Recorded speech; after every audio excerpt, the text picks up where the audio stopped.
MC, thanks for sending your swing to the Golf Digest Challenge. My name is Mike Richards. I'm going to analyze your swing today.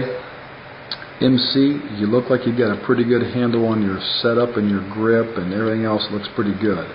Now, I didn't get any description of what your ball does, but I want to just kind of ask you a couple questions, and then you tell me, well, can't tell me, but you think in your head what's going on. I want to know if you hit hooks. They come out of the blue and they just go violently to the left, or you hit these big blockers to the right and you have no idea why.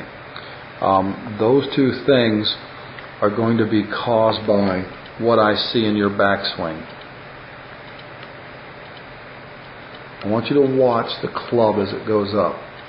Your club is going back on a plane line. That's pretty darn good.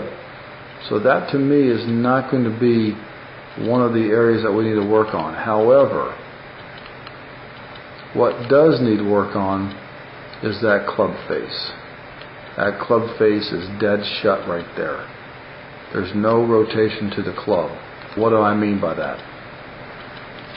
I'm going to show you a model over here. And this is Paul Casey. And I'm going to put his club right where yours is at, so you can see the difference in the face of the club. Okay? The face of his golf club goes about in that position. The face of your golf club is facing about that position. So let me just back this off a little bit, and let me go ahead and put those angles back up there. Okay, let me draw it right up the face. So this angle is darn near 90 degrees.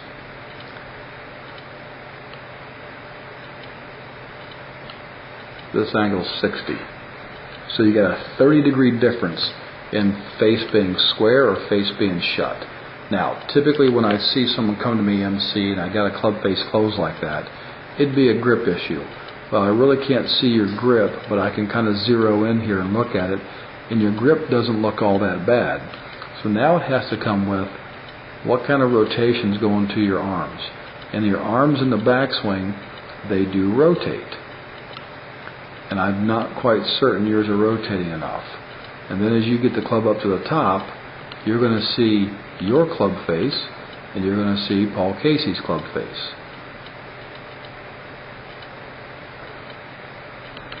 Paul Casey's club is now somewhat pointing out this direction. Your club face, I could put a glass of water on right there.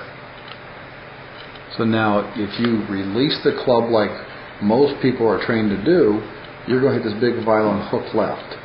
If you don't release it, then you have this big block out to the right. So what I'm looking at, MC, is I'm looking at fundamentally making sure your grip is correct, which it looks like it's decent, then making sure you understand how to get the club face open. And that goes back to a little, now I'm not talking about twisting it open, just letting the club face work itself open in the backswing.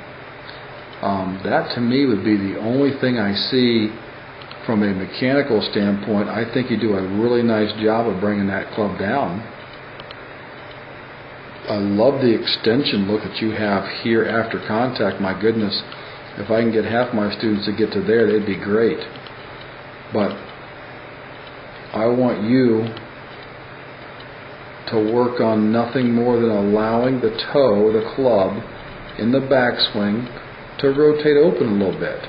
So when the club gets back about hip high, the toe of the club is pointing straight up to the clouds, and the face of the club is pointing over here to the right.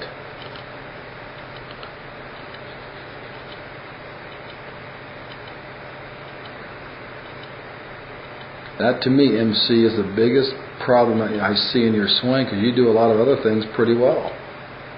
Nice extension, nice release, and a good finish. So now if you're playing out of some heavy rough and got that club face doing what I just saw, you might have a hard time getting that ball airborne. So MC, work on that thing. Send me another video in a couple of weeks. Show me how you twist that face. If you overdo it, I'll tell you. But right now, what you got to feel going back is you have to feel like the toe opens up before the heel does, and you're keeping the entire club face going back, looking at the ball too long. That toe has to open up And it does so not by twisting the hands, by just letting the arms rotate just a little bit better. MC, hopefully you understand that. Good luck to you. Thanks for sending your Swing on the Golf Digest challenge, and I look forward to your next one.